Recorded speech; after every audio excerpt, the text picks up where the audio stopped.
What is going on, guys? Welcome back to the channel. Critical Overlord here. So I'm going to talk about a few different topics in this video here today. We'll be talking about Scream 6. We'll be talking about Jeepers Creepers and that TV show. We'll be talking about Halloween Ends. And then we'll be talking about Harry Potter. So just to kick it off with Scream 6.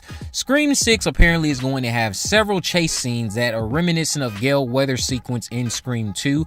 This is coming from Jenna Ortega, who revealed this in a recent interview on a red carpet she was doing related to, I think, some type of Latino celebration. Now, this has some people, myself included, excited because there's already been speculation about chase scenes happening in this movie, the lack of them not being in 5 being a reason to also include them in 6, and then of course where exactly in Scream 6 could we see these sequences take place. Now, the bodega that Melissa and Jenna have been spotted in on set multiple times while filming is number one for potential locations of where this could occur. Some people have speculated that maybe one of the characters actually works at the bodega, and what happens is they run into the bodega only for them to be led into an alley that the bodega leads to, where Ghostface will chase them even further. Something like that could be pretty intense and suspenseful. You could, of course, have another chase sequence occur at Blackmore, which we know is the campus where Chad, Mindy, and Tara will be attending college, along with their other friends that we're going to meet, played by Liana Liberato and everyone else. And then, of course, a train station chase sequence or something in New York, like a New York alley, would certainly be fun to see on screen. In fact, I think Barrera herself made comments in the past about how scary it is to be in a big city with Ghostface after you. So, like, my assumptions off of that was that we might also get a crowd chase sequence that could be reminiscent of what we saw in Jason Takes Manhattan. I'm predicting we'll have 3 chase scenes in total altogether, with one of them definitely including Gale Weathers, who will try to outdo the sequence that she did in Scream 2. Now, those are things that, again, Jenna Ortega herself made clear. Chase scenes are confirmed, and you don't have to wait too much longer to see those chase scenes, because Scream 6 is now like, what, 4 months away, less than 4 months away. So hopefully we'll have the trailer by the new year or around Christmas time, but we'll see what happens. Just to jump into Halloween Ends, talk a little bit more about this Halloween Ends novelization out there and these details that were not translated on screen. So the Halloween Ends novelization includes that the character of Corey Cunningham actually tried to commit suicide in the same spot that Jeremy died. This is a portion of the novel, I guess, where it's making it clear that several different people would have tried to commit suicide during this film, or during the events of this novelization that did not make it on screen. Now, here's where I'm glad this wasn't brought to screen, because according to the Dread Central article this is from, it says Corey even tries to die by suicide by jumping from the same spot poor Jeremy, the boy he babysat, fell from. But somehow he survives a fall without any injuries and continues his murder spree. Now, the fact that this boy survived the fall might have been an eye-rolling thing to see if they brought this to screen, to me and to many others, because it doesn't sound like the novelization makes it clear why he survived the jump or did not have a single scratch on him. On top of that, remember, many people already feel that Michael was portrayed too weakly in Ends, so then propelling Corey even further to the high heavens like this would definitely not sit well with some folks.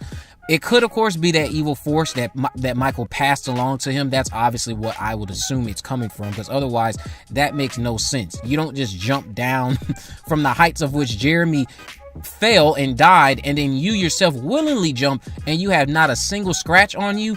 I'm just glad they didn't do that, because Michael, again, was already portrayed very weak in the movie. So if we would have saw something like this, that wouldn't have sat well with me. I'm sure it would have gone over with some people who think that Corey Cunningham was written very well. I won't say that Corey Cunningham was written poorly. I just think he wasn't written to the full potential that he was demonstrating, because of where they thrusted him in by the time this trilogy was over.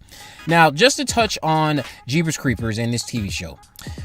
Jeepers Creepers and that TV show, again, it's not confirmed. What I went over in a few videos was an outline of what the creator has had planned and what had happened to the Cathedral script. That's all that was. That was a first season of an outline of what he wants to do with the series if it were to happen. Now, while that outline was very good, we do not need multiple seasons of this. If this TV show actually were to happen, do not be surprised if it's done in the form of a miniseries. Honestly, that's probably for the best. Jeepers Creepers isn't an IP that I would say needs to exist beyond what the planned trilogy once was, because I know many of us have been wanting to just have a solid trilogy for the longest, and we're just not going to ever get that because of who created it and that disgusting history that he is the one that has to live with, and unfortunately he doesn't deserve to demonstrate any of his real talent. But if if somebody presents it to them, that's not on any of us. That's really on them, of course.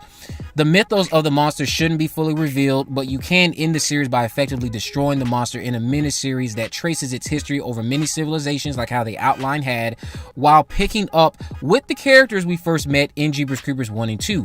Then again, you end the series, this done in the form of a miniseries, by having the monster defeated and our survivors move on from their source of trauma after it has been erased from the world for good. Trisha should be involved, Jack should be involved, and several other key players from the first 2 movies should be involved. But this shouldn't be more than 12 episodes. It should be 12 episodes that are designed to just put an end to this once for all. So that way you have something to go back and rewatch. You can watch Jeepers Creepers 1, Jeepers Creepers 2, and then you can turn on this miniseries that effectively wraps and closes the book on this monster. The recent rumor I was told about why I'm discussing this right now is that if it is to happen, that's all it will be. A miniseries version of Cathedral, and that's honestly probably what's best. I'm also being told that the hope is that it will be picked up by Netflix or Hulu. That doesn't mean it's going to happen, but that is the hope right now. Chances are this is not going to happen. That's probably the highest chance that it's not going to happen. But if it were to happen, doing it in the form of a miniseries would be best. Now, just to touch on Harry Potter here really quick. Apparently, Harry Potter and the Cursed Child film adaptation is what Warner Brothers wants to do, or they're going to try to push to do this even further once again. That's the plan. They want to revive this world after the failure of Fantastic Beasts. But J.K. Rowling has not agreed to this, and apparently this was mentioned to her once before and she shut it down. So now it seems the hope is that she'll change her mind after the failures of Fantastic Beasts. They reportedly, according to Puck, who is the source for this, want this to be a 2-film adaptation. And while that's somewhat exciting, I'm concerned about how they plan to fix a stage play that bothers so many fans, like myself included, because of its retcons that people don't agree with. I'm in that camp.